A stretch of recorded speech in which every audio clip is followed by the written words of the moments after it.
ইনশাআল্লাহ। প্রথম কথা হচ্ছে মুসলিম হিসেবে আপনাকে জিন বিশ্বাস করতে হবে। This is the part of your ইমান, এটা আপনার ইমানের অংশ। কারণ কোরআনুল কারীমে জিনের নামে একটা স্পেসিফিক সূরা যুবক ভাইরা আছে না নাই? সূরাটার নাম হচ্ছে সূরাতুল জিন।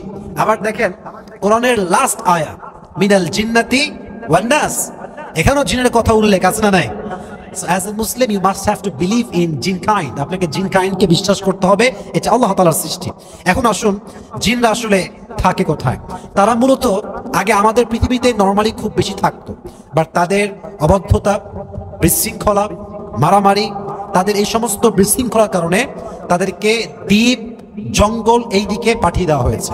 বেশিরভাগ জিন বসবাস করে দ্বীপে, জঙ্গলে, সমুদ্রের অতল গহ্বরে পানির অতল এই যে গভীর পানির নিচে তারা বসবাস করে। এখন আসুন এই জিনকে আল্লাহ তাআলা কি দিয়ে সৃষ্টি করেছেন?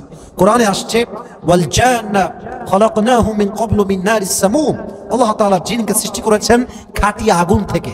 মানুষ তৈরি মাটির দ্বারা, জিন তৈরি কিসের দ্বারা?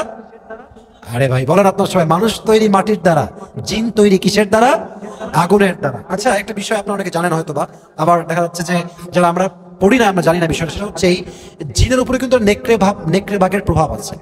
নেকড়ে বাঘ যদি জিনের দিকে একবার চোখ মেলে তাকায়, জিন ওখান থেকে আর নড়তে পারে না। অনেক ওলামা একরাম তাদের কিতাবে এই কথা এনেছেন যে আল্লাহ তাআলা নেকড়ে বাঘকে এমন এক শক্তি দিয়েছেন, যখন নেকড়ে বাঘ জিনের দিকে তাকায় জিন তখন আর নড়তে চড়তে পারে না। ইভেন নেকড়ে বাঘ তাকে তখনই সেই মুহূর্তে চাইলে আক্রমণ করতে পারে, তাকে সে আঘাত করতে পারে। একটি ঘটনায় পড়েছিলাম এবং এটা প্রায় ওলামা একরাম তাদের কিতাবে নিয়ে আসছে এবং আমি এই ঘটনাটা প্রায় শুনেছি অনেকের কাছ থেকে, যে একজন মহিলা তাকে প্রায় জিনে ধরতো, প্রায় জিনের সমস্যা করতো। তো একদিন সে জঙ্গলে গিয়েছে ছাগল চড়াবার জন্য। তো সে দেখতে পাচ্ছে হঠাৎ একটি নেকড়ে বাঘ তার সামনে দাঁড়িয়ে আছে, বাট মহিলা দেখছে যে নেকড়ে বাঘের যে দৃষ্টি এটা তার দিকে নাই, অন্য একটা অদৃশ্যের দিকে সে তাকিয়ে আছে খুব কড়া চোখে, এবং ঠাস করে সে নেকড়ে বাঘ দৌড় দিয়ে গিয়ে এক অদৃশ্যের উপরে হামলা করছে এবং কিছু সে চাবিয়ে খাচ্ছে, বাট কিছু দেখা যাচ্ছে না। তো মহিলা বললেন যে আমি যখন বাসার দিকে ব্যাক করছিলাম দেখলাম ঠিক ওই জায়গাতে কিছু হাড্ডি পড়ে আছে। এর মানে হচ্ছে এটা নেকড়ে বাঘকে আল্লাহ তাআলা এমন একটি শক্তি দিয়েছেন, সে চাইলে জিনকে বশীভূত করতে পারে। সে জিনের দিকে তাকালে জিন আর ডান বাম করে নড়তে পারে না। এখন কথা হচ্ছে এই জিন আসলে কি খায়? জিন মূলত খায় হচ্ছে আমাদের ফেলে দেওয়া হাড্ডি। যখনই আপনারা কোনো খাবার খাবেন বিসমিল্লাহ বলে খাবেন। হাদিসে আসছে তোমরা যখন কোনো কিছু খাও বিসমিল্লাহ পাঠ করে খাও, কারণ আমরা যখন এই হাড্ডিটাকে ফেলে দেই মাটিতে, এই হাড্ডিটা জিনদের জন্য গোস্ত হয়ে যায়। যখন জিনেরা এটা হাতে নেয়, এটা তাদের জন্য একটা রিজিক হিসেবে, খাদ্য হিসেবে আল্লাহ তাআলা তাদের জন্য নির্ধারণ করে দেয়। মনে পড়বেন না তো সবাই? তার জিনের খাদ্য হচ্ছে আমাদের ফেলে দেওয়া হাড্ডি, এগুলো জিনদের একটা বড় খাদ্য এবং তাদের একটা বড় রিজিকের মাধ্যম।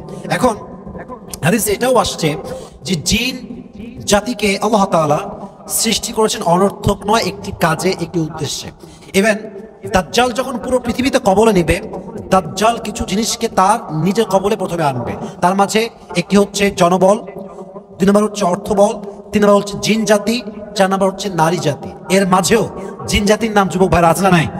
তাহলে জিন জাতি অনেক গুরুত্বপূর্ণ একটি বিষয় আমাদের বিশ্বাসের ক্ষেত্রে, ইমানের ক্ষেত্রে। এটা আল্লাহ তাআলার সৃষ্টি, এটাকে অস্বীকার করা যায় না। তারা দ্বীপে থাকে, জঙ্গলে থাকে, বিভিন্ন যেগুলো জঙ্গল ঝাড় ঝোপ ঝাপটা, যেখানে দেখবেন যে বাঁশ টাস রাখা আছে, খুবই জঙ্গল পুরাতন জায়গা, এরকম জায়গায় প্রায় সময় জিনেরা বসবাস করে। জিনদের খাবার হচ্ছে হাড্ডি, এজন্য এই জিনদের হাড্ডি খাবারকে আপনারা নষ্ট করবেন না, এখানে পেশাব করবেন না, এটা দিয়ে কুলুপ করবেন না, অপবিত্র করবেন না। যখনই খাবার খাবেন নষ্ট করার মতো কোনো কাজ করা যাবে না। আল্লাহ তাআলা আমাদের সবাইকে মানা, বোঝা এবং আমল করার তৌফিক দান করুন। সকলেই পড়া আমিন।